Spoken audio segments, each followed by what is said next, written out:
Hey guys, Mick here from Motorsports Mechanical. Here we are with a brand new MSMJET.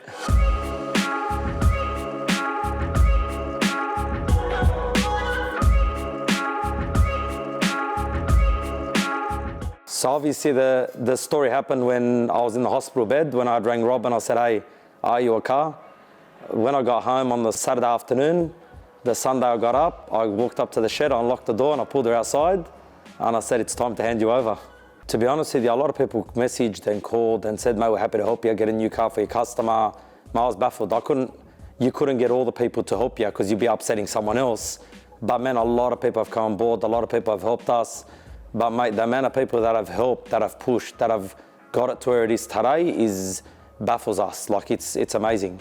So obviously the boys at the shop pulled the old 2.8 litre engine out of the car when I had the street package, the 2.8 manual. That's after we ran the 7, we made it back into a street car because I said I'm going to retire the old girl. But we pulled the 2.8 litre out of it. Then the boys started dummy engine when I was still at home recovering. They started dummy engine, the car went to Big Mez. Since that moment, mate, he's just poured his heart and soul into it, the poor guy. Calls me, come past, have a look. No, just send me a photo, just send me a photo. I didn't even go there. Every time he would ring me for something, I just do whatever you want. I got so much work on, just leave me alone. Mate, this is it. This is what she looks like now. We fixed the old intercooler that went for a 6 in the accident. He done new end tanks on it. We purchased a new radiator for the car. This time I said, we're definitely not going back to Cootamundra in this car or in a big GT-R as this caliber. I will be back in November in a 1100, 1200 horsepower manual GT-R or an automatic GT-R, but I will never go back in a 7-second GT-R, like a 750 car. So obviously this time I said, you know what, just to make sure I convince myself that I'll never do it again, because I'm not saying I wouldn't, I probably would, but I said, you know what, just to make sure that we will never return, I did the exhaust out the bonnet. I just thought, I might as well, because then I know when there's a big hole in the bonnet, it won't look good for photos. So there was a no-go zone with the exhaust. And then obviously we've done the exhaust. We changed the turbo, we used to have a Garrett on it. The Garrett that went 80 meters in the air. We decided to put that on MSMJET because that's like the warrior of the workshop. That one just keeps on going. So warrior turbo, warrior car, we'll just continue on. So the turbo, obviously that went flying. I actually took it to High School Industries. He pulled it apart and he called me up. He said, hey Mick, he said, the turbo needs nothing. I said, what do you mean? I go, did you balance it? He said, mate, it's on the balance. Nothing's wrong with it. He goes, I cleaned the mud out of it. She's good to go. So I thought, you know what? RH7 it is. So we put the new precision that we're meant to put on our H7 on this car, and yeah, so it goes on. So we ended up with a Hypertune billet drag plenum on it. So Peter Hypertune came on board, gave us all the parts. Turbo Smart gave us a blower valve, electric wastegate, new fuel reg for the car. So the engine, obviously nothing was damaged. We obviously want to change aluminium rods in it because we don't know how hard we free revved it. I couldn't tell you.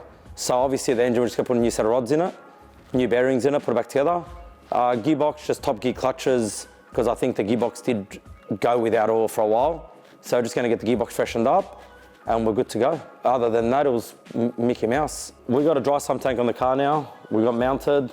We got our mechanical fuel tank in the front. Electric power steering, moved it to the front, just kept the weight in the front of the car down. So obviously when we start to put a lot of boost in the start line, we're not going to have big wheelie problems. Cooler pipes are all done. We just got screamer pipe left, dry sump pump, still got to order one, haven't ordered one yet because it got damaged in the accident. Other than that, to be honest with you, 90% of it survived. Like, it wasn't, between motor, gearbox and driveline, it's not going to take us long. It's gone to the panel shop tomorrow to get the engine bay painted and the boot. Then we're going to fit her all up and yeah, get the boys on her on the weekends, because obviously we can't work on the car during work hours. There's no hope. Like, obviously we're just going to wish for a Saturday and a Friday night and just get the car together, because I really want to get the car ready for Nissan Nationals, because it's obviously my birthday on December 9th, and I thought 10th, 11th, we might as well go for a party in Melbourne, take the car, it'll be a nice birthday present, back in the red car, and see how history gets made again. We did say we just want to repeat the purple car, but there's no way. Look, I have one goal in mind, and I have to go through with it. I've always, my whole life, when I had the red car, I thought I was the fastest 33 GT-R in the world. Turned out to be the HKS car. Wasn't me. I tried and I thought, and then I got corrected, but he wasn't. I was like peanuts off him. But obviously now the battle's going to continue with the 233s that are out there at the moment, the fast ones. So we're going to give it a go, and Ideally is to have the record. I don't give over 24 hours, 48 hours, a week, 2 weeks. I want to have it. If I can party with it for one night, I'll be the happiest guy in the world. So we've got Raceworks jumped on board to help us with the car with all their fittings, lines. Mate, I was baffled. Jamie and Travis jumped on board. Whatever you need for the car, we're there. Brendan for Turbo Smart, wow.